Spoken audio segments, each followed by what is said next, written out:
If you look at the way this process was structured when it was Epic City, and I have no doubt the same will be true for the Meadow, and that is they did have no-go zones. They had a system where if you bought land there and you wanted to sell that land, you're going to be required to have to sell that land back to the mosque and the imam in charge of that.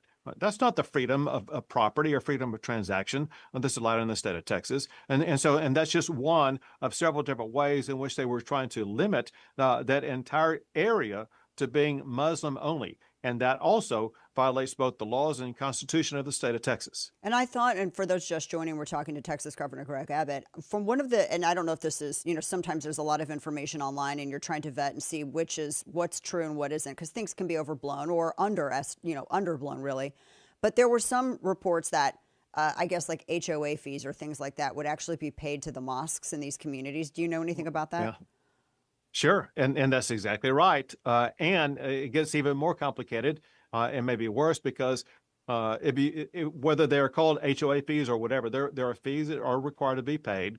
It goes to the mosque, and according to the information we have, part of that goes back to officials or leaders, if you would, back in other countries, higher up imams. And so this is something and this is one reason why there's a lawsuit for fraud and other things. If you look at a letter that I issued earlier today, I did tell the public, as well as local law enforcement, that there actually are Sharia courts that are operating in Dallas, and they are trying to impose Sharia law.